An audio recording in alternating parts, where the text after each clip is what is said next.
Olá, olá! Sejam todos bem-vindos a mais um programa Conheça Seu Direito. Este programa é patrocinado pelos cursos de pós-graduação em Direito do Centro Universitário Internacional Uninter e transmitido diretamente da TV Uninter. Eu sou o professor Silvano Alcântara, coordenador desses cursos. E como você já sabe, os temas que nós trazemos aqui em todos os nossos programas é de interesse geral, especialmente para você conhecer um pouquinho mais daquilo que, em tese, você tem como direito. Vou te perguntar rapidamente, como que anda a sua previdência? Você tem pago todas aquelas contribuições mensais para que, em um determinado momento, você possa gozar de sua aposentadoria? Hein? Olha, não pode mentir aqui, hein? Será que é necessário, ao longo da nossa vida, nós fazermos um determinado planejamento? Assim, eu estou trabalhando há tanto tempo. É claro que as medidas, as normas, as normativas, elas podem se alterar ao longo desse tempo. Mas pensando hoje, não é? Eu vou me aposentar em tal data. Será que eu tenho que me planejar? Se eu tiver uma possibilidade de pagar, de contribuir com um pouco mais, será que isso é interessante? Nós estamos falando aqui de um certo planejamento. E esse é exatamente o tema desse nosso encontro, desse nosso debate de hoje. Planejamento previdenciário. Quando e como fazer? Para nos ensinar um pouco mais sobre isso, para debatermos, para discutirmos sobre o planejamento tributário, nós trouxemos um professor, o professor Rogério Carlos Born. Você provavelmente já tenha ideia de quem é esse professor, até porque se você é nosso aluno, certamente você o conhece. O currículo do professor Rogério é muito extenso. Se eu fosse falar tudo o que tem ali no currículo Lattes dele, nós ficaríamos aqui no mínimo uma meia hora do nosso programa. Então, realmente não vai dar. Mas o que nos interessa saber do professor Rogério é que ele é doutor em Direitos Fundamentais e Democracia, é pós-doutorando, ou seja, ele não para nunca. Ele tem aí uma série de cursos de graduações e hoje, nos dias de hoje, ele está fazendo um pós-doc em Direito Empresarial e Cidadania. Ele tem especialização, várias delas, mas uma, e a que nos interessa, é em planejamento previdenciário. Tanto no regime geral, quanto no regime próprio de previdência. Mas o que interessa mais mesmo é que ele é um dos docentes dos nossos cursos de pós-graduação em Direito, aqui na Uninter. Professor Rogério, seja muito bem-vindo.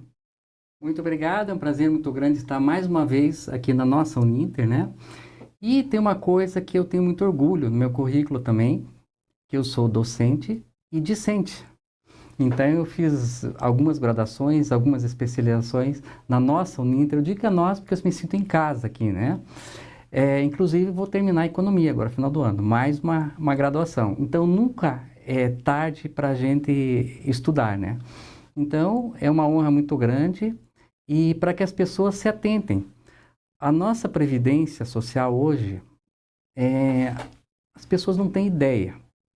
Com todos os problemas que nós temos, ainda uma das melhores do mundo.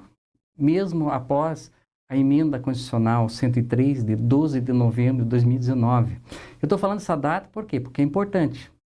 Existem pessoas que têm regras de transição antes do dia 12 de novembro de 2019. Então, se ela preencheu essa data, ela também tem alguns direitos relacionados à legislação anterior.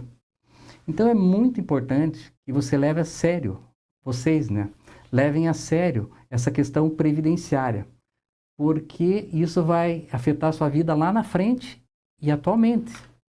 Porque atualmente nós temos alguns benefícios. Aposentadoria voluntária, que é aquela aposentadoria quando você tem idade. Nós temos também aquela aposentadoria por incapacidade permanente. Quer dizer, se você sofrer um acidente, você tem que estar amparado pela Previdência Social. Nós temos o auxílio acidente, que, entre aspas, é uma meia incapacidade. Uhum. Então, eu posso dizer que é um planejamento e é um programa. E planejamento porque você está prevendo o futuro. E programa, você está prevendo uma eventualidade. Perfeito, você já teve noção do que nós vamos tratar hoje, mas calma, né? Nós temos tempo ainda. Conosco, não poderia deixar de ser diferente, está também a nossa querida professora Jennifer Manfrim dos Santos, uma das coordenadoras dos nossos cursos de pós-graduação. Oi, Gê, tudo bem contigo? Oi, professor Silvano, tudo bem? Professor Rogério, pessoal de casa, que legal estar aqui conversando sobre esse assunto tão importante, principalmente considerando que a população brasileira está cada vez mais velha, né? E uma dúvida que eu tenho, professor Silvano, será que eu vou conseguir me aposentar pelo INSS? Na hora que chegar a minha vez, terá dinheiro? Mas veja, essa é uma pergunta, pode ser até de brincadeira, né? Mas sabe que muita gente se fez essa pergunta, muita gente nova, como diz o professor Rogério, a partir de 2019, e falavam assim, eu me lembro muito bem quando entrou em vigor a emenda, aí falavam assim, eu não vou mais me aposentar, não vou conseguir me aposentar, por quê? Porque agora é muito tempo. Não é? Eu dei algumas entrevistas também naquele momento em relação ao que vinha por ali. Mas veja, professor Rogério, eu já vou começar aqui fazendo algumas indagações a você e respondendo essa pergunta também. Eu sou de um tempo, porque eu tinha cabelo ainda, viu, gente? As nossas normas previdenciárias, desde aquele momento, mudaram e mudaram muito, sabe? Mas eu sempre tenho dito, professor, que não tem milagre. Não é? É como se fosse assim, eu sempre dou faço uma analogia com uma caderneta de poupança. Então vamos pensar assim, se você deposita todo mês na caderneta de poupança R$100, não é? R$100, parará, durante um ano foram 12 depósitos. Isso dá, então, R$1.200. Né? Se ao fim de um ano você quiser sacar todo aquele montante que você depositou, o que vem na sua cabeça? Será que eu vou conseguir sacar ali R$5.000? Você depositou 100 por mês, depositou 1.200. Aí vai ter um jurozinho e vai ter uma correção monetária. Será que você pode pensar assim, ao longo desse ano eu vou então conseguir sacar R$5.000? Claro que não. Não tem mágica. Você vai sacar 1.200, mas o que ele te deu de acréscimo, juros e correção monetária. Em relação às contribuições da Previdência Social, também não há milagre. Não é?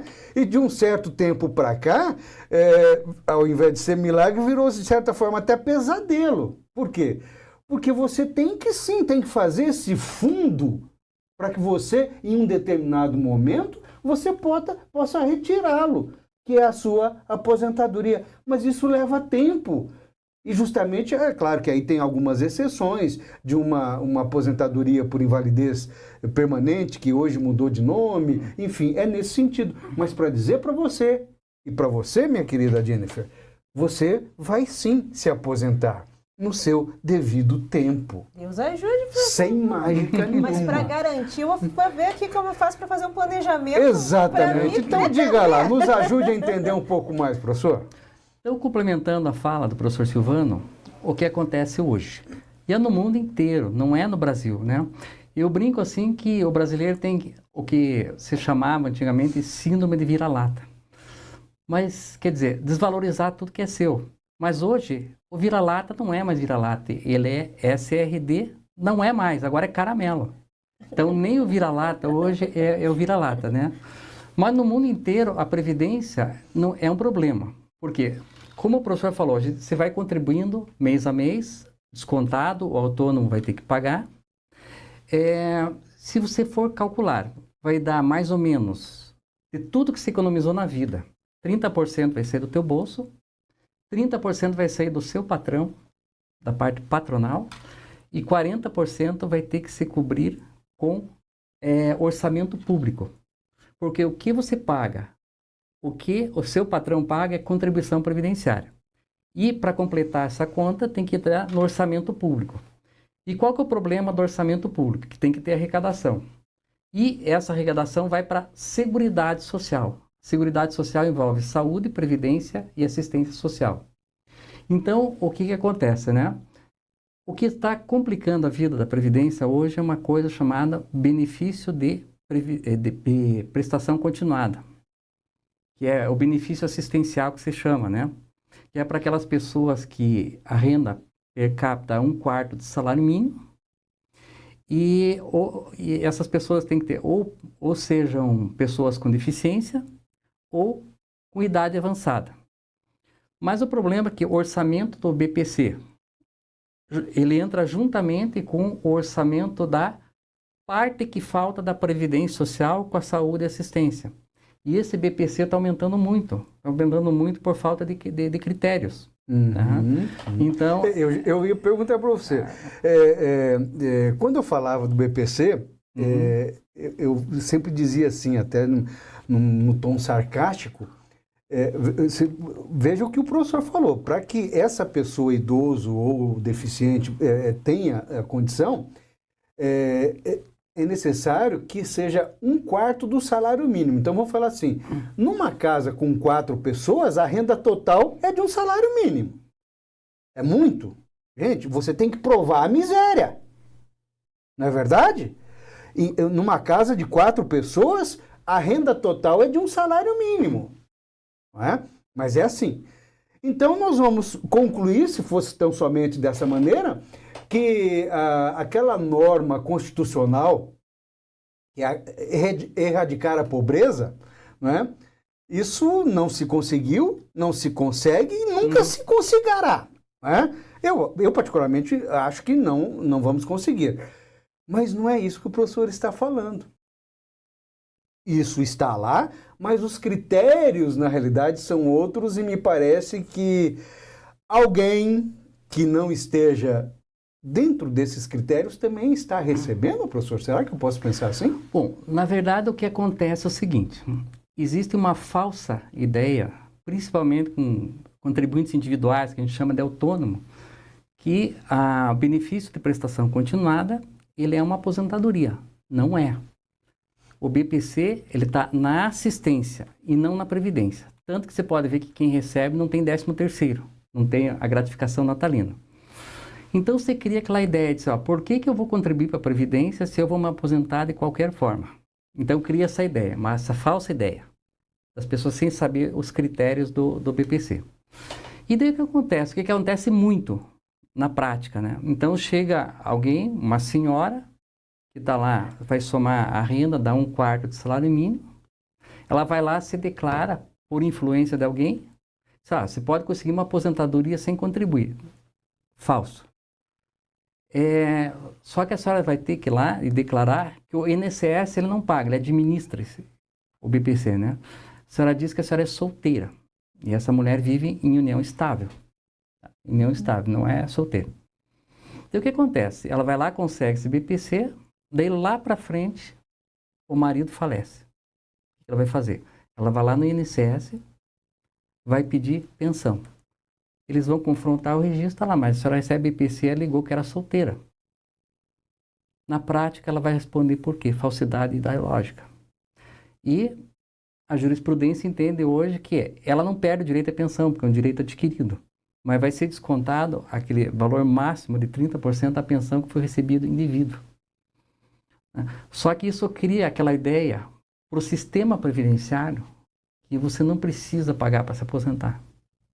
Então, isso dá no orçamento público um impacto tão grande que acaba influenciando no valor que tem que se pagar para complementar os aposentados.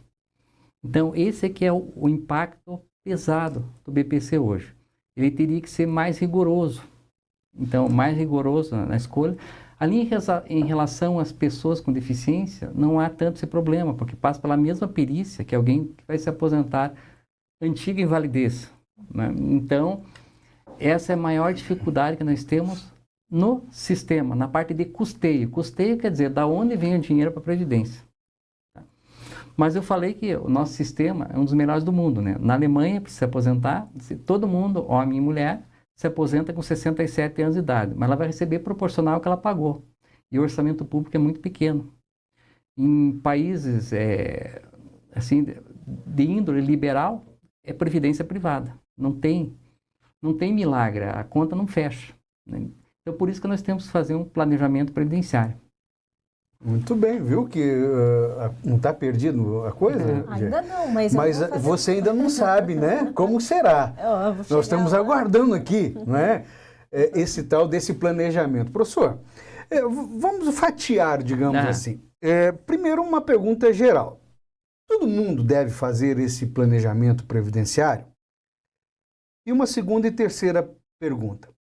Para o jovem de hoje, aquele que está adentrando no mercado de trabalho, como seria esse planejamento, se é mais fácil ou não? E para uma pessoa, não vamos falar uma pessoa idosa já, acima de 60 anos, porque, né? Por óbvio. Mas uma pessoa que esteja aí na sua vida mediana de trabalho, uma pessoa, uns 38, 40 anos, né? Esse planejamento seria o mesmo do jovem que está adentrando ou ele deve fazer um pouco diferente até em virtude da sua idade? Vamos começar por aí, professor. Nos ajude a entender isso. Então, a palavra é: qual é o momento ideal para se fazer um planejamento previdenciário? Perfeito. Então, nós tem duas frases folclóricas que eu vou falar aqui, né? Bom, a primeira é que na primeira fase da tua vida, você tem disposição, você tem tempo, mas não tem dinheiro. A segunda fase tem dinheiro, tem disposição, mas não tem tempo. E a terceira fase, você tem tempo, tem dinheiro e não tem disposição. Em outras palavras, né? Que eu brinco bastante com essa frase, né? Primeira fase da vida, você quer dinheiro. Mas não no sentido egoístico, né? Não naquele sentido mal. Você quer fazer teu pé de meia, você quer comprar seu carro, comprar sua casa, dar educação para o seu filho. Então, você vai conquistar a sua carreira. Segunda fase, você já está estabilizado, você quer poder. Você quer decidir, você quer mandar. Claro, nem sempre no sentido negativo, né? Você quer poder. E a última fase, você só quer uma coisa, que não te incomode, você quer paz. A melhor fase, como planejamento previdenciário custa, quem faz normalmente é advogado. E os grandes escritórios têm auxílio de contadores, contabilistas, né? A melhor fase é na fase do poder. É na fase que você tem dinheiro, você tem disposição, mas você não tem tempo. Vamos começar com a minha carreira, né?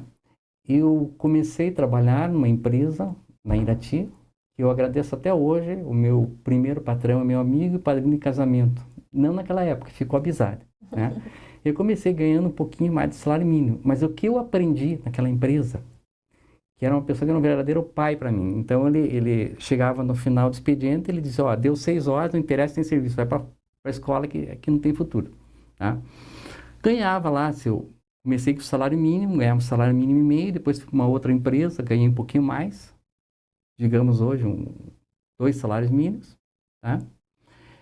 Mas eu estava construindo a minha carreira, estava fazendo meus concursos, fazendo minha faculdade e fui crescendo. Daí fui trabalhar numa sociedade de economia mista, hoje trabalho no serviço público. Eu tenho um rendimento, não que eu possa dizer assim que se esteja rico, mas que dá para viver muito bem. E aquilo ali, eu fixei a minha vida naquele patamar de rendimento. Então, você adquiriu o quê? Uma estabilidade. Não somente na acepção de servidor público estável, né? Mas para alguém que já tem uma carreira, alguém que está num patamar, seja numa empresa privada, seja como advogado, esse é o momento para você fazer o planejamento previdenciário. Por quê? Quando você é muito novo, você não sabe quando você vai ganhar na frente. Quando você passa dessa fase, na fase da paz, já é muito tarde. Não vai haver tempo para se fazer esse aporte, né? Então, essa é a melhor fase. Você está estabilizado, você sabe, você tem um rendimento bom, você pode pagar para o planejamento previdenciário, para um advogado, e ali você vai fazendo esse planejamento e calculando a cada 2 anos. E o que você deve pensar nesse planejamento? Eu vou trazer a minha situação, mas que é da maioria. Eu vou me aposentar para o serviço público, eu peguei uma fase boa, entrei antes de 2013, vou conseguir integralidade, mas é raro isso. Vou me aposentar em fevereiro, agora. Faltam 5 meses e alguns dias. Planejamento previdenciário. eu estou ganhando integral, não tem esse problema. Mas se eu sofrer um acidente, o que vai acontecer? Pelo cálculo da reforma da Previdência, eu não vou receber essa integralidade. Eu vou receber o cálculo da média de tudo que eu paguei lá quando eu ganhava o salário mínimo, em 1994, que é o plano real. É tirado uma média todo mês, dividido por número de meses, o que vai cair? Vai cair o rendimento. Tá? Aposentadoria por incapacidade permanente é 60% do valor da média. E se ultrapassar 20 anos, acrescenta 2% ao ano. Você viu quanto que vai cair o meu rendimento se isso acontecer? O que o planejamento previdenciário diz? Faça um seguro. Tem seguros resgatáveis ou não. Faça um seguro de acidentes, faça um seguro doença. Gaste um pouquinho mais sobre isso aí. Tem várias seguradoras, a maioria é muito boa. Então, qual que é a minha prevenção? Esse resto que está faltando. Se acontecer alguma coisa, para não ficar dependente... Sim, mas vamos pegar esse exemplo, professor. Certamente não vai acontecer nada contigo. E no seu caso, virá, não é, os proventos integrais aí. Ou seja, você vai receber a mesma coisa que recebe como se estivesse trabalhando. Você entrou no serviço público em que ano, você falou? 1995. 1995. Mas vamos pegar então uma pessoa que tenha entrado um pouco depois, 10 anos depois, em 2005. E que tenha, digamos, a mesma idade que você. Eu não sei quantos anos você tem, né? Mas tem a mesma idade que você. Você certamente juntou idade e juntou tempo de contribuição. Mas uma pessoa que tenha entrado em 2005 talvez não tenha juntado esses dois fatores. Ela conseguiria fazer um planejamento previdenciário para se aposentar com os proventos integrais? Proventos integrais hoje, depois de 2003, ninguém consegue. Antes era só servidor público, né? Hoje, a regra do servidor público, ela é quase semelhante à do regime geral de previdência social, nosso INSS, né? O planejamento que ela vai fazer. Lá na frente, quando ela vai aposentar, a gente chama de aposentadoria programada, mas antigamente era por idade e tempo de contribuição. Ela vai se aposentar, o cálculo qual que vai ser feito? Vai ser feito pela média de julho de 94 para frente, tá? Só a média. Vai cair. Como que ela vai complementar essa aposentadoria? Vamos esquecer o funcionário público, vamos pegar o regime geral. Ele pode fazer uma previdência privada. Tá? Tem empresas muito grandes que elas têm um regime de previdência complementar fechado. A empresa, ela banca um pouquinho, né? Então, ela pode fazer esse plano de previdência privada, só que o plano de previdência privada também não é milagre. Você vai contribuindo durante a vida, esse plano é administrado por um banco ou por uma seguradora, eles aplicam no mercado financeiro, em fundos, em ações. Lá na frente vai dar um rendimento. Quando você for se aposentar, esse complemento da aposentadoria vai ser de acordo com o que você pagou e de acordo com o que eles conseguiram de rendimento no mercado financeiro. Então, dificilmente alguém consegue se aposentar de forma integral. Outra forma é fazer uma poupança ou diversificar os investimentos, né? Reservar aquela meta todo mês e não mexer nesse dinheiro de forma alguma. A plano de previdência ela ajuda que você não pode sacar, ou não vale a pena sacar, né? Fazer essa poupança no sentido amplo. Pode ser a caderneta de poupança, que não é mais caderneta hoje, pode ser fundos, pode ser consórcio. Tem pessoas, uma parte do que eu tenho hoje eu invisto em consórcio. Não para tirar o carro. Lá na frente você vender a carta de crédito quando termina. O consórcio ele te condiciona a você pagar aquele valor, te condiciona até a hora que for sorteado. Ele é transferido por uma aplicação secundária. Você não é obrigado a pegar o carro. Mas eu gosto do consórcio porque ele aumenta a tua parcela de acordo com o que sobe o valor do veículo. E você pode pegar o dinheiro no final. Às vezes dá mais que o veículo, às vezes não. Seguro, tem alguns seguros resgatáveis, né? Tem 4 ou 5 empresas hoje estão aumentando, que você paga um seguro, nos primeiros 5 anos é só seguro, quando você chega a 10 anos, você resgata como se fosse um fundo. Legal. Então, são 4 ou 5 empresas que tem hoje. A gente não pode citar aqui, mas Eu tenho um desse também, eu diversifico. É diversificar a tua... Aluguel, tem gente que investe em aluguel, né? A minha mãe, até brincando com ela, faleceu com 93 anos. E ela colocou na nossa cabeça essa ideia de poupar para frente.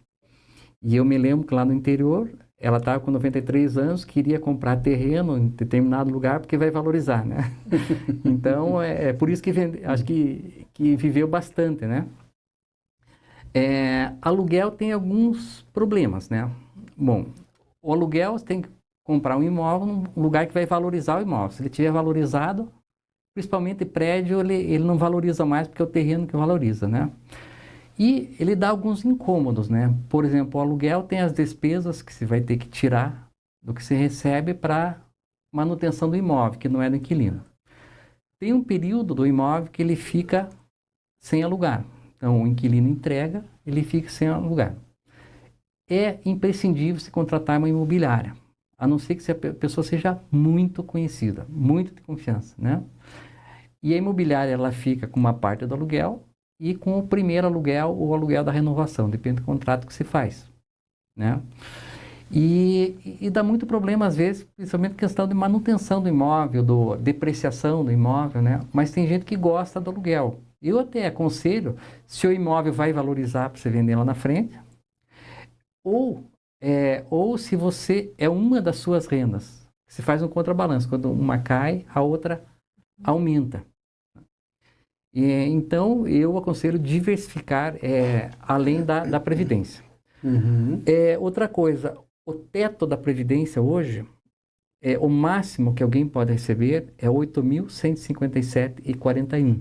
Então, ninguém pode receber. Se você pagar sempre com a base de cálculo no teto, o máximo que você vai receber na aposentadoria é 8.157. Tem duas exceções. Para quem é do regime geral de Previdência Social, se tiver aposentado por incapacidade, antiga invalidez, ela pode pedir 25% a mais se tiver necessidade de um cuidador. Então, esse valor pode ultrapassar o teto. E no caso de licença maternidade. Então, licença maternidade, quando a mulher, ela nasce a criança, ela continua recebendo a mesma coisa que ela recebia como salário.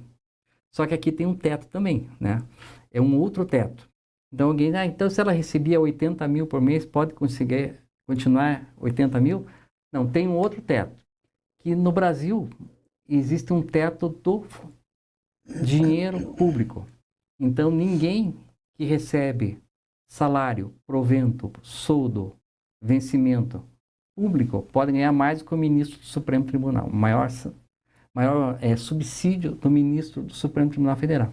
Então, essa mulher que está em licença maternidade, o máximo que ela pode receber é o maior salário do ministro do Supremo Tribunal Federal.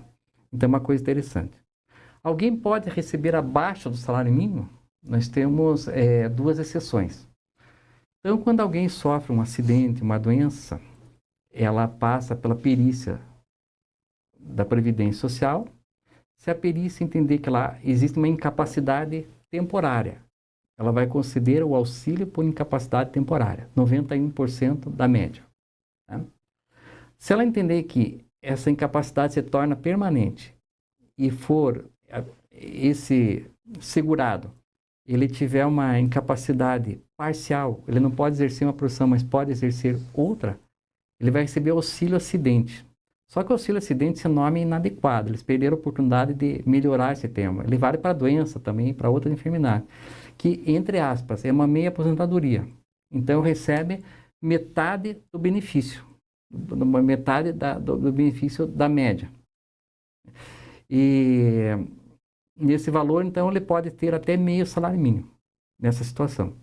E quando alguém recebe uma pensão por morte, pensão por morte é um problema muito sério hoje, né?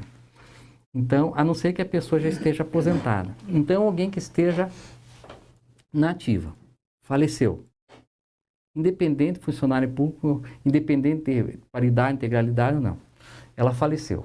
Calcula essa média de julho de 94.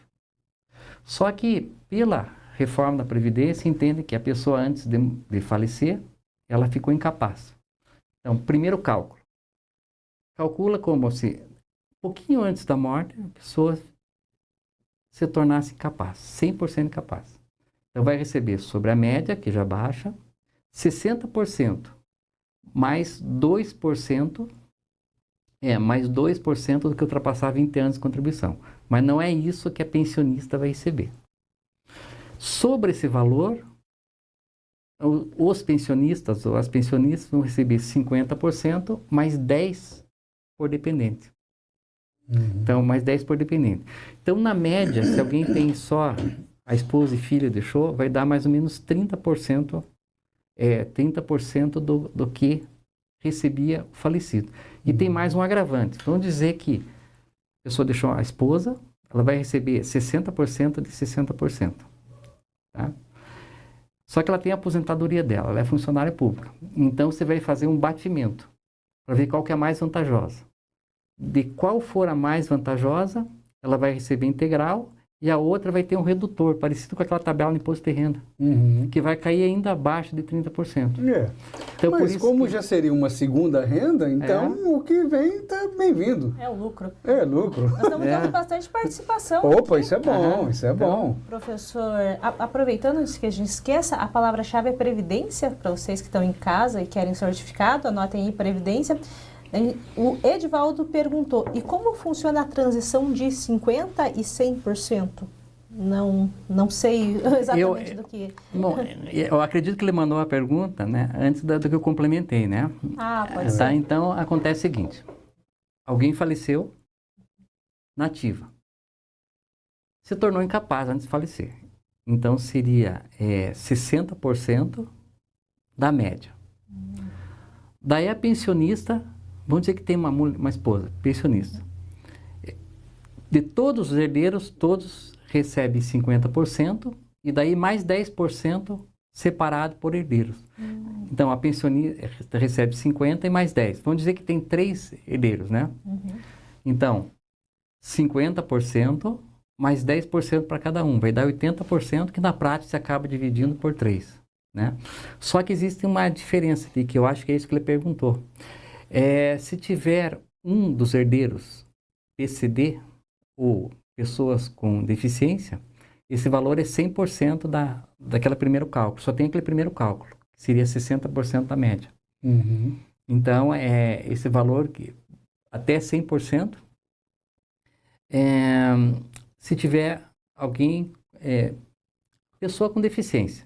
Só que tem um detalhe, vamos dizer assim que tem 50% mais 3 pensionados.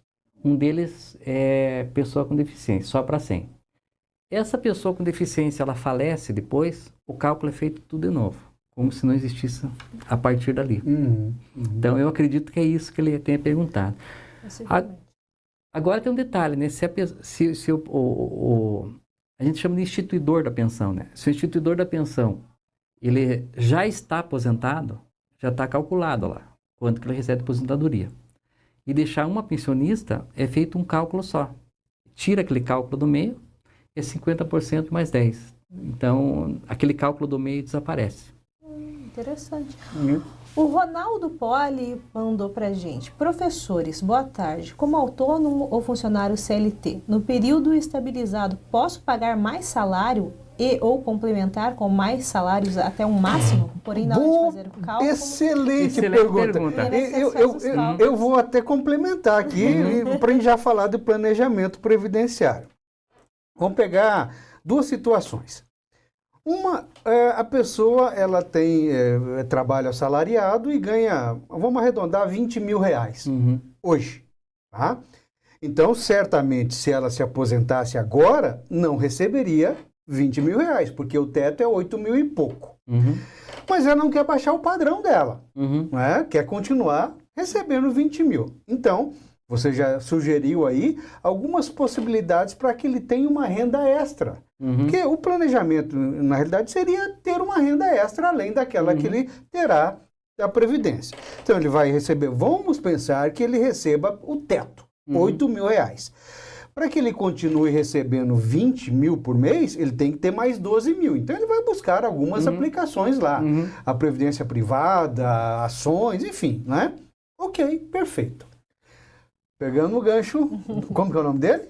É o Ronaldo. Ronaldo. Não esqueça de falar dos 80% que ele perguntou, 80 meses que ele falou. Tá, mas veja lá. Então, assim, o Ronaldo ganha R$ 4.000 por mês, com trabalho assalariado. Tá? O teto é 8. Ele trabalha por 6 horas só. Uhum. Ele pode ter um outro trabalho ao mesmo tempo, por outras 6 ou 4 horas, assalariado, de R$ 4.000 também, para que ele chegue à contribuição de 8.000. Ou, se ele não conseguir, um trabalho como autônomo, para que ele possa recolher como autônomo o correspondente à diferença do teto, para que lá na frente ele possa tentar, não é, se aposentar com o teto, professor? Bom, aqui é um caso interessante. Em regra, pode. Vamos dizer alguém, vou trazer um exemplo, alguém que ganha 4.000 e quer contribuir para 8.000. A pessoa é assalariado, trabalha com carteira de trabalho, CLT, ela quer receber da própria Previdência 8.157,41 lá na frente, né? Se não houver impedimento legal, funcionário público às vezes é meio complicado, mas para a pessoa da iniciativa privada, ela tem duas formas de contribuir. Uma como facultativa, essa diferença, complementar, né? Facultativo geralmente é dona de casa, estudante, pessoas que não é segurado obrigatório e quer contribuir. Ou, se ela tem uma outra profissão, é melhor ainda, ela contribui como contribuinte individual. Então, vamos dizer, responder ao Ronaldo, né? Pergunto para ele de que cidade que ele é, sempre fica curioso daí, tá? Ronaldo, de que cidade você é? Fala aí pra gente. Então, daí é interessante. Digamos que o Ronaldo, ele trabalha numa empresa. Vamos dizer que ele ganha muito bem. Estou torcendo para isso, tá? Trabalha numa empresa, numa multinacional. Vamos dizer que ele ganha 5.000. Não é um salário alto, mas também não é ruim, né?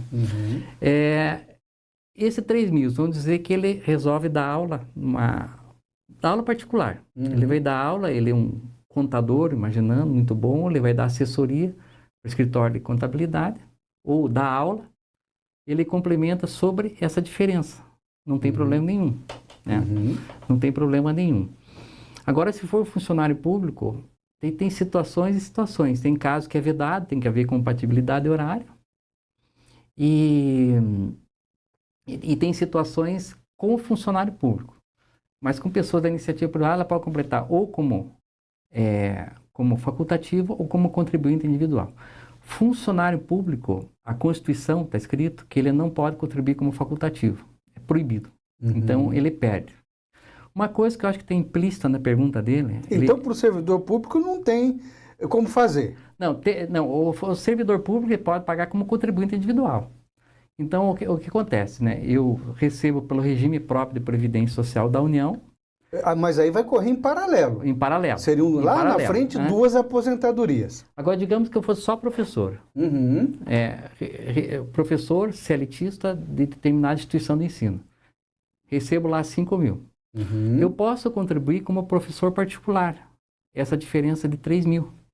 Não há impedimento. Tá? Essa diferença de 3.000 posso contribuir. Só que tem que ser no mínimo um salário mínimo. Né? Eu até vou complementar uma pergunta que eu acho que está implícita ali que ele fez, sabe? Eu posso pagar o atrasado? Né? Lembra que ele perguntou isso, né? Tá? Pode, mas tem algumas implicações. Então, vamos dizer que os últimos 5 anos, ele vai lá, calcula a base de cálculo sobre qual valor que ele quer recolher e paga juro e correção monetária, 5 anos para trás. Até aí tudo bem. Até 5 anos, desculpa, até 5 anos. De 5 anos para trás, vai ter um grande problema. Ele vai ter que pagar sobre a remuneração atual, independente do teto. Então, digamos lá, há 10 anos atrás, ele ganhava salário mínimo e, como individual, 2 salários mínimos não contribui, ele quer pagar aquele atrasado. O INSS ele vai cobrar a base de cálculo sobre o que ele ganha hoje. Então, se ele ganha 12.000, ele vai recolher o atrasado lá atrás sobre 12.000 com juros e correção monetária. o que extrapolar 5 anos. Então, às vezes, tem que fazer o cálculo, o planejamento. Pode não ser interessante. Pode não ser interessante, né? Tá certo. Mas, professor, eu vou voltar na explicação que você... Só respondendo, professor, o Ronaldo mandou aqui que ele é de Cerquilho, São Paulo, e ele agradeceu ao professor Rogério porque ele queria saber mesmo sobre os atrasados. Legal. Você falava do servidor público e de uma possibilidade dele ter uma outra renda. Eu vou voltar nisso aqui, que parece ser interessante, professor. Servidor público, né? Ele é um técnico e tem lá os seus proventos de R$5.000. Né? Mas uma possibilidade dada ao servidor público de ele acumular funções é ser professor. Né? Pode ser técnico e professor. Né? Professor, só que daí ele é servidor público como técnico, e professor na iniciativa privada. Com outros R$4.000 ao mesmo tempo. Então, ele tem um salário público de 5.000 e um salário privado de 4.000. Lá na frente, ele vai se aposentar. Junta tudo isso, ele teria proventos, então, recolhidos sobre R$9.000? Ou sobre o teto? Como que ficaria isso? Ou seriam duas aposentadorias distintas? Bom, essa situação aqui... eu não sou Roberto Carlos, sou Rogério Carlos, mas esse cara sou eu.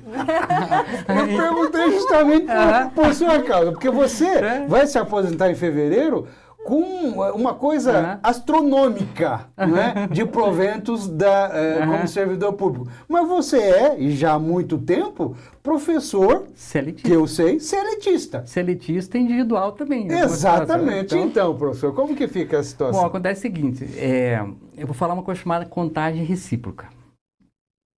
Vou separar, não é essa situação. Então, eu trabalhei na iniciativa privada antes de ser servidor público da União. Eu trabalhei seletista por alguns anos, pode ser uns 10 anos. Tá? Chama contagem recíproca. Eu fui trabalhar no serviço público, né? Esse tempo lá para trás, eu averbei no serviço público para contar como tempo. Tá? Como tempo.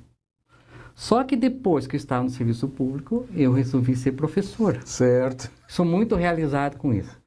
Daí o que acontece? Continuei recolhendo lá no serviço público, no regime próprio dos servidores da União, e as aulas minhas como seletista continuei recolhendo para o INSS. Ok. Esse valor aqui não pode. Eu não posso trazer, porque aqui não é contar recíproco, foi concomitante. Perfeito. Tá? Eu não posso trazer esse valor para o regime próprio e nem esse regime próprio para lá, para acumular. Né? Só que eu posso ter duas aposentadorias. Só que eu tenho que preencher o requisito no RPPS, regime próprio do servidor, e o requisito lá no INSS. E para mim aqui, lá no INSS, vai ter uma norma que vai me favorecer muito. Eu vou me aposentar ano que vem do serviço público e daqui 6 anos do regime geral de previdência, que é o famoso INSS. Só uma curiosidade, tá? O INSS é Instituto Nacional do Seguro Social, não da Seguridade Social. Os meus alunos sempre erram na prova, apesar de eu falar, né? E eu faço a pergunta de propósito, né? Então, eu vou ter duas aposentadorias. Tem uma regra... Se não tivesse somado para o serviço público, no regime geral já poderia ter se aposentado. Eu entraria na mesma regra de transição, né? Sim, tá? sim. Só que no INSS tem uma norma bem interessante. Ali diz assim, que se você tiver 65 anos de idade e 20 de contribuição, você pode se aposentar. E, em regra, vai dar um salário mínimo. Tá? Então, embora você tenha que ter 65 anos de idade para homem, para as mulheres a reforma aumentou de 60 para 62, né? E 35 anos de contribuição, mulheres 30, né? Tem uma aposentadoria proporcional que não tem no serviço público hoje. Então, 65 anos de idade e 20 de contribuição, você consegue se aposentar, que vai ser a minha regra, né? Tá? Professor, eu vou complementar até uma pergunta que deve vir logo, assim. Depois de aposentado, eu posso continuar trabalhando? Essa é uma pergunta muito boa. E eu vou complementar a sua pergunta. Então tá. Né? Eu vou responder para você, professor. Você pode continuar trabalhando. Agora, a minha pergunta a você. Você vai continuar trabalhando como seletista, não é? Contribuindo. mas você já está aposentado também Uhum. no regime geral, tá? E aí você já está aposentado no serviço público também. Uhum. Ou seja, você é biaposentado, Uhum. né? Mas continua a trabalhar, professor. Uhum. E aí, isso que você está pagando, em tese, vai se somar para uma reaposentação sua? Ou para você pedir um reajuste depois? Ou o que você está pagando jogando no lixo? Bom, nós temos uma notícia boa e uma ruim. Tá? O aposentado do serviço público, regime próprio, ele continua pagando a Previdência. E ele perde o auxílio alimentação, né? Então, então quer dizer, o E qualquer aposentado outra não... gratificação que ele tenha. O aposentado de serviço público, ele para de comer. Então, ele deixa de receber o vale alimentação. Só que o serviço público da União, em alguns estados, eu conheci, tem uma coisa chamada abono de permanência. Então, aquele servidor que quiser continuar no serviço público, ele continua recebendo esse vale alimentação e deixa de pagar a Previdência enquanto estiver trabalhando. Que para a União é um grande negócio, porque ela está pagando um funcionário altamente qualificado com um valor baixo. Para a União é interessante, então não é um motivo de crítica. Agora não sei se é vantagem, às vezes, para quem está recebendo. Então, boa parte das pessoas que eu conheço, geralmente acabam ficando no abono de permanência porque tem um filho estudando medicina, que eu acho que é uma coisa nobre, sabe? Uma coisa nobre. Né? Ou para complementar alguma coisa, né? Às vezes pegar uma regra melhor. Então, o serviço público tem isso. Só que depois que termina o abono de permanência, que ele se aposenta mesmo, ele volta a pagar a contribuição previdenciária. Tá? No INSS, a Constituição diz que o aposentado deixa de pagar a Previdência. Tá? Então, o aposentado ele deixa de pagar a Previdência sobre os proventos. Agora, vamos dizer, me aposentei e continuei dando aula na instituição de ensino. Tá? Então, me aposentei, deixei de pagar a contribuição previdenciária. Só que daí, além, eu vou receber aqueles proventos, vou continuar recebendo salário. Sobre esse salário, não o provento. Sobre essa diferença, eu vou ter que continuar pagando. E não tenho direito a benefício nenhum, a não ser salário de família. Tá? Então, não tenho direito a incapacidade. Então, às vezes, tem situações bem complicadas. Conheço situações de pessoas que estão trabalhando, né? Aposenta e continua na empresa. Tá? Daí ela sofre uma doença. E no orçamento dela está contando com a soma do salário. E o que acontece? Como ela não tem benefício de uma nova aposentadoria por incapacidade permanente ou mesmo auxílio-doença, e a empresa não é obrigada a pagar nem aqueles 15 primeiros dias, porque a pessoa está aposentada, ela tem essa redução drástica nos vencimentos e nem o INSS é obrigado a pagar e nem a empresa. O INSS é obrigado a pagar o máximo é o valor dos proventos. Né? Então, existe essa dificuldade. E tem uma outra que é complicado para trabalhar. Vamos pegar alguém que trabalha numa empresa pública ou sociedade de economia mista. Funcionário da Petrobras, Banco do Brasil, Correios. Eles não são do regime próprio de previdência. Eles são do regime geral. Eles se aposentam pelo Instituto Nacional do Seguro Social. Ali, eles podem continuar trabalhando? Pode, mas não dentro da Caixa Econômica do Banco do Brasil, porque ali seria acúmulo de cargos públicos, a não ser que seja médico ou professor. O profissional de saúde, né? Não só médico. Então, eles não podem, porque haveria uma acumulação. Mas ele pode trabalhar em outro banco? Pode. Cai nessa mesma regra. Né? Paga a contribuição previdenciária e não tem direito a benefício a não ser salário de família. Então, existe essa diferença, né? Tá? A parte que eu acho mais importante sobre planejamento previdenciário, professor Rogério, que a história nos mostra que as regras do jogo em direito previdenciário mudam do nada, né? E daí você não tem, falam que você não tem direito adquirido, só teve expectativa de direito, aquela questão da revisão da vida toda, que as pessoas entraram com a ação. Nesse caso, a pessoa que quer fazer um planejamento tributário, que profissional ela deve fazer? Previdenciário. Previdenciário. Mas não deixa de ser tributário também, né? Que profissional que ela deve procurar? Ela deve procurar um advogado, mas um advogado especializado na área. Tá? E os escritórios, geralmente maiores, eles têm mais estruturas porque eles geralmente têm um contador associado. Mas não quer dizer que não temos um bom profissional que seja... Eu conheço vários excelentes profissionais que trabalham sozinhos e são excelentes. Tá? O profissional que vai escolher é o advogado, que ele tem habilitação para isso. Né? O contador é mais a questão de cálculo. Então, nessa questão. Você tinha me perguntado aqui sobre a primeira parte da pergunta. Foi só uma conclusão sobre a vida. Tá. Das que regras. não tá fácil, as regras mudam. Não, o que acontece? Durante o jogo. Eu não duvido que a aposentadoria seja um salário mínimo teto. Bom, a ideia da reforma da Previdência é essa, né? Reduzir todo mundo a um salário mínimo, né? Então, a ideia é essa mesmo, né? A ideia é essa. Viu, pessoal? Porque, planejamento. Novamente, não tem mágica, não tem dinheiro para pagar. Façam seus planejamentos para não passar apuro na frente. Lá no países como o Japão, os japoneses, os idosos, estão tendo que trabalhar, inclusive, né? O senhor estava falando sobre o Brasil ser um expoente nessa questão previdenciária, e é bem isso mesmo. Mas ali existem as regras de transição. Quer dizer, cada vez que muda, existe o direito meio adquirido. Né? Meio adquirido. E o que acontece na Previdência? Na Previdência, quando você diz, sabe da última, já é a penúltima. Né? E quando eu terminei de falar, já é a antepenúltima. Né? Então, existem regras de transição, mas é o que acontece. É uma regra que ela diz assim, você não vai ter direito que você tem hoje, mas também não vai ter aquele prejuízo máximo. Eles colocam meio termo. Aconteceu comigo aqui. Esse cara sou eu, né? De novo.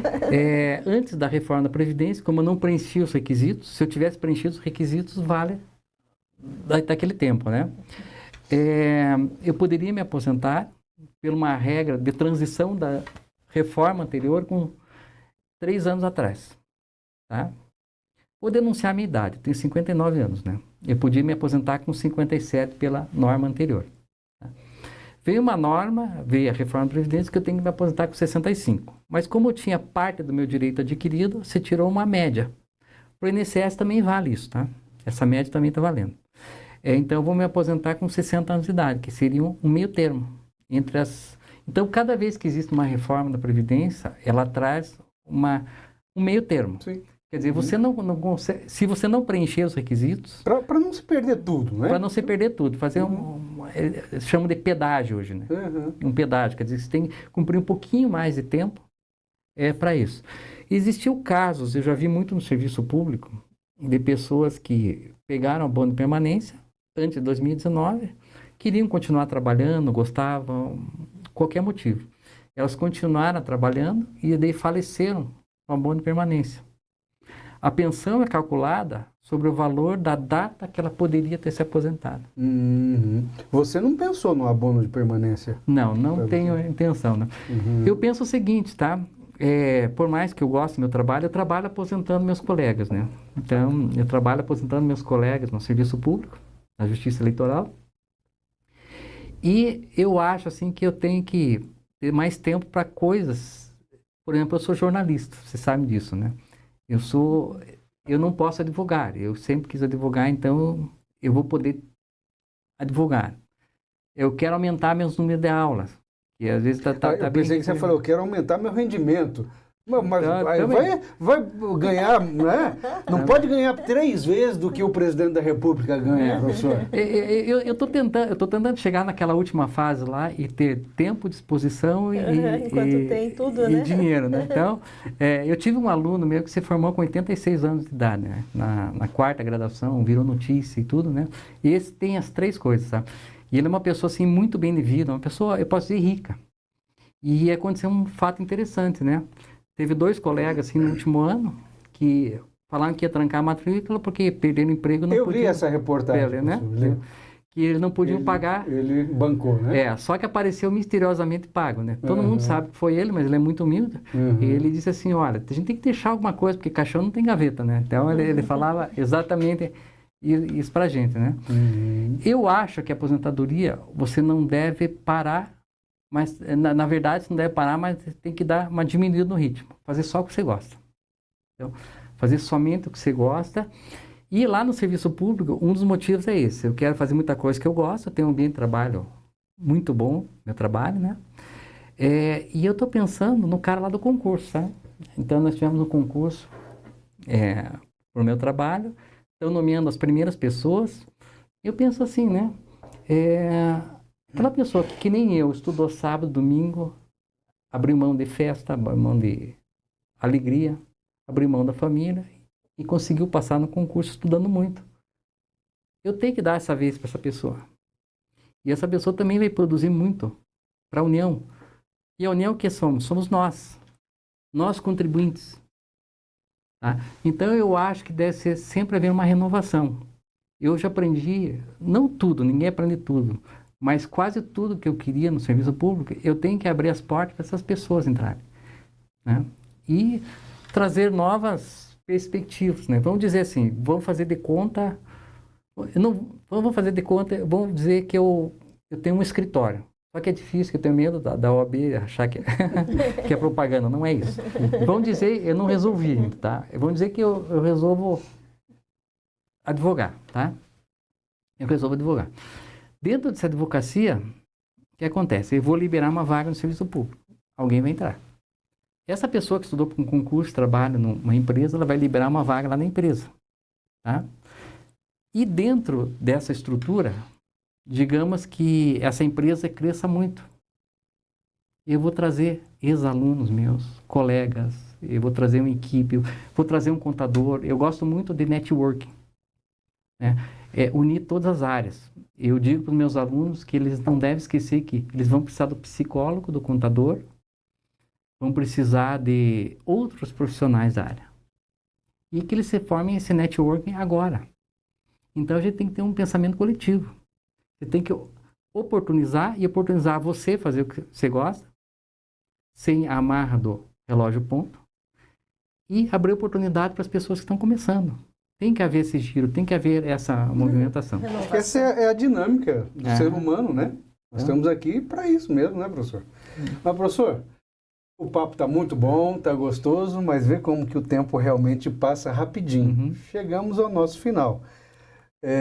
Diga aí para os nossos telespectadores, né, que não vai dar para a gente responder tudo, mas na medida do possível, depois a gente envia os questionamentos para o professor Rogério. Eu te passo a palavra, professor, né, para suas considerações finais.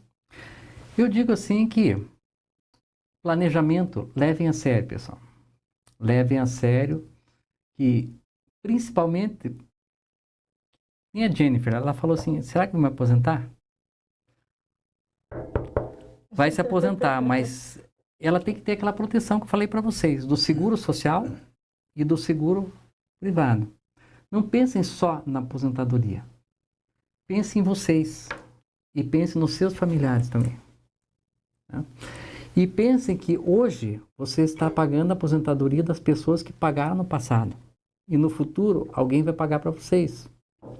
Então, quando tiver descontado na sua folha de pagamento, você, contribuinte individual, pague para você ter esse futuro depois que você está pagando a aposentadoria das pessoas que no passado contribuíram.